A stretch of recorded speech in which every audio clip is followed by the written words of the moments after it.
Йо, чуваки, мне надо было прикольную тему и всякие такие приколюхи. Поэтому сегодня мы узнаем, почему не стоит серьезно относиться к стенаниям старшим о том, что русский язык в жопе. О, эти зумеры, что они сделали с языком? А что делали с языком миллениалы? Вот это действительно страшно. Если в языке появляются новые слова, это значит, что пациент не мертв и он развивается. Это легко подтверждается тем фактом, что сейчас никто не говорит на церковнославянском. А жаль. Потенциал огромный, сочетание несочетаемого. Это идеальный вариант для нейтрализации противника. А не тот факт, что десница твоя занята так же, как и уста твои, отрок богомирский. Выпей яду. Отпад. Да, зумеры могут легко вычислить миллениалов по сленгу, который они до сих пор используют. Вы палитесь, господа. Детка, ты выполнила задание на 5 с плюсом? Но вернемся на пару десятилетий назад и узнаем, что ваши предки вещали. Удивительной приметой времени является так называемый албанский язык или язык подонков. Не знаю, в чем привинились албанцы. Или наоборот, это своеобразный респект в их сторону. Респект всей моей группе ВКонтакте. Ну, так сленг назывался. Мой папа Бумер до сих пор считает, что «Привет, медведь» — это современный сленг. Мне пришлось его расстроить. Да, автор «Выпей яду» — это как раз оттуда. Означает это то, что автор не хорош в написании блогов. Ваши родители были настолько брутальными, что неумелому писаке сразу желали смерти.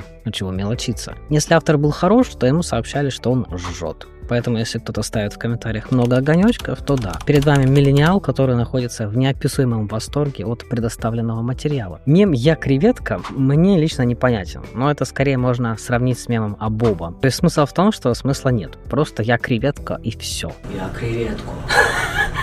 Никогда еще ракообразные не были так популярны в СНГ, как в нулевые. И никогда они не были настолько дешевыми. Дешевка. Ржу не могу одним словом. Это аналог черепа. Зумеры немногословны, поэтому свое ржу не могу они выражают интеллигентно, эстетично, намекая на то, что все настолько юмористично, что индивид смеялся так сильно, в связи с чем умер, и от него остался только череп. Первый раз, когда я увидел череп в комментариях, я подумал, что мне желают смерти. Но, возможно, так и было. Адский сатана. Использовался в периоды наибольшего удивления происходящим. Ни разу не слышал, чтобы кто-то так говорил. Ну, подумайте, когда это вообще можно использовать. Адский сатана.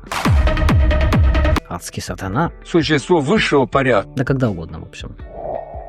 Ня, как передача чувства милоты, появилась именно в это время. Извинитесь. Конечно, это японское слово. Ня в японском означает мяу, если кто-то не знал. Ня в русском языке обросло производными, типа няшка, няшный, няшица и так далее. Все это означает милота и процесс погружения в милоту. 100-500. Означает много. Ну, в принципе, это так понятно. Был в то время очень популярен блогер Макс плюс 100-500, по-моему, так называется. Синоним 100-500 это овер дофига, то есть очень много. В топку выражение негодования. Автор такого комментария предлагал сжечь материал и его автора, конечно же. Код Т. Непреодолимое желание изгаляться над словом «кот» присутствует не только в русском языке, но и, например, в английском и в японском. В английском котов иногда называют car, то есть машина. Возможно, мем появился изначально от опечатки. В японском кот звучит как неко. Однако это тоже всем надоело, поэтому теперь он нуко.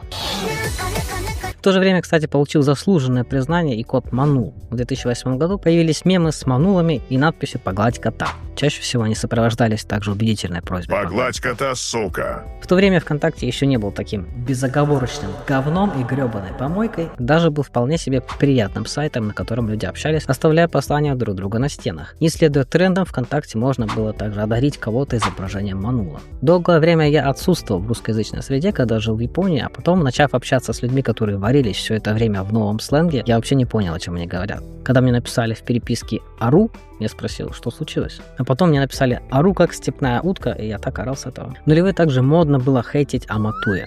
Это которая Валерия Лукьянова. Хотя с тех пор мало что изменилось.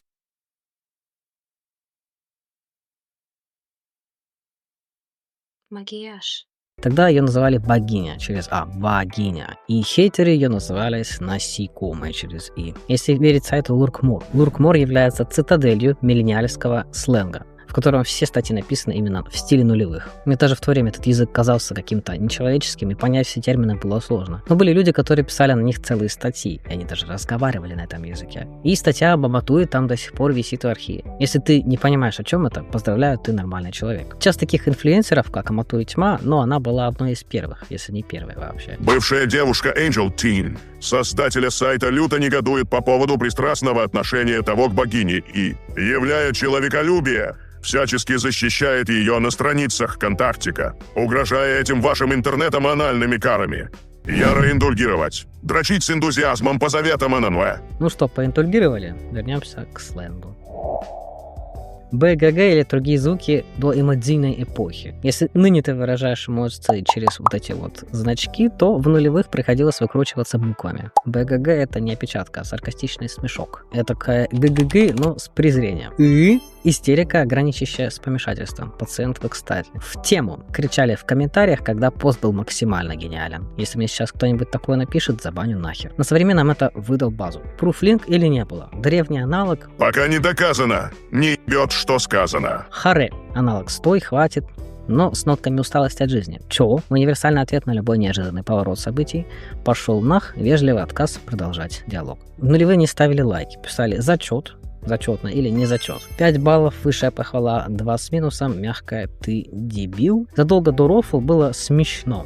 Через «пиши еще», «об стену» и так далее. Это был язык, на котором общались те, кто уже устал от правил, но еще не скатился в полный язык подонков, который читать невозможно. Попробуйте сегодня написать где-нибудь в чате смешно, и получишь в ответ либо «чё», либо «окей, бумер». Но если вы зумер, который смотрит этот весь великолепный словесный понос, то можно использовать эти знания во благо при общении с начальниками-миллениалами. Можно порофлить с их реакцией. Возможно, они начнут плакать и повысят вам зарплату. Но, скорее всего, они даже не заметят, что что-то не так. Так как многие миллениалы продолжили общаться в том же духе. Раньше вместо PS, то есть постскриптум, писали «зы». Потому что русская раскладка, а менять лень. Имхо, in my humble opinion, было священным по моему скромному мнению, которое также трактовалось как «имею мнение, хрен оспоришь».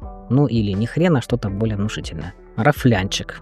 В нулевых все было проще. Смешно? Рафлянчик. Не смешно? Фу таким быть. Очень не смешно. Автор-то дебил? Зумер. Смешно? Не смешно? Очень не смешно. Раньше не было кнопки поделиться, поэтому если хотелось обсудить что-то важное, писали «поднимаю тему». И все понимали, что это сигнал к холивару. Помню, как однажды в ВКонтакте произошел холивар в одной из групп анимешников, и я сразу радостно поспешил туда, чтобы накинуть говна на вентилятор. Время было такое. Как мы наблюдаем, мало что изменилось. Да, эта токсичность в русскоязычном сообществе тянется именно оттуда. Также это называлось «срач в комментах». Ну или сейчас тоже так называется «срач в комментах». Или это только сейчас называется «срач в комментах». Вот мне подписчики подсказали, что это плесень шикует. Плюс вайп минус вайп. Раньше релиз, выход новой игры, фильма, альбома был событием. Люди качали торренты сутками, сидели на форумах, ждали. Это информация для тех, кто ностальгирует по времени, когда гигабайт был роскошью. Хотя история цикличная, если вы понимаете, о чем я. Сабж. Таинственное слово из глубин форумов. Сабж от subject, тема. Магическое слово, которое обозначает, о чем вообще этот тред. Использовалось как «вернитесь к теме малолетние дебилы», также это было криком души модераторов. Сегодня сабж заменило слово off-top. Если ты до сих пор говоришь сабж, ты либо old fuck, либо тролль. Не надо так. Фича. Когда все новое было крутым. Раньше не было новых функций, были фичи. В этой фиче есть баг. Фича года. Это не баг, это фича. В нулевых сливали также друг друга в холиварах. Слив засчитан, если оппонент сдался. Сейчас есть похожее выражение, просто слит. А если оппонент слит, но продолжает вяло протестовать против слива, он получает слит умножить на 2. Ну, потом, может быть, даже и на 3, если он не успокаивается. Также у зумеров есть прекрасный аргумент в споре. Ахахахах, паш-паш-пажажаш, папа-пашпа. И хрен ты что ответишь на это. Фотожабы, когда фотошоп был магией. Раньше не было нейросетей, конечно же, были и фотожабы. Сделайте мне фотожабу, священная просьба у гуру, который обладает компом, тянущим фотошоп. Сегодня любой может нагенерить мем за секунду, но в нулевые весь кринж создавался руками. Рулез. Когда все было просто и ясно. Вот это прям очень колхозное слово. Пожалуйста, не используйте его. А древний аналог краша и имбы — это кросавчик. Демотиваторы также были в нулевые. Это мемы с претензией на искусство. Это черные прямоугольники с белым текстом, которые все называли демотиваторами. Сегодня это уже считается бумер-юмором, но тогда это било точно сердечко. Браузерные игры, когда ВКонтакте был платформой для гениев, а не для... Раньше не нужны были мощные ПК, чтобы играть в крутые по тем меркам игры. Хватало флешплеера и 256 мегабайт оперативки. И, наконец, Аська. Вот этот звук, извещающий о том, что еще не все люди на планете возложили на тебя болт. Сегодня все это называют кринжом, но тогда это было искусством. Я знаю, зумеры, альфа наступает вам на пятки, и скоро вы станете кринжем. Это неизбежно. Таков закон сансары. Круговорот кринжа в природе. Интересно, что некоторые слова остаются в языке, в то время как другие считаются устаревшими. Тут все абсолютно рандомно. Возможно, миллениалы думают, что зумеры не понимают их сленга. Это все они прекрасно понимают, просто делают вид, что ничего не слышали из вежливости. И да, если ты до сих пор ставишь хд вместо смайликов, дружочек, ты палишься. В любой непонятной ситуации просто ставь череп. Захотите в мой телеграм, я там сигны продаю. Это все. Покеда, респект, бро.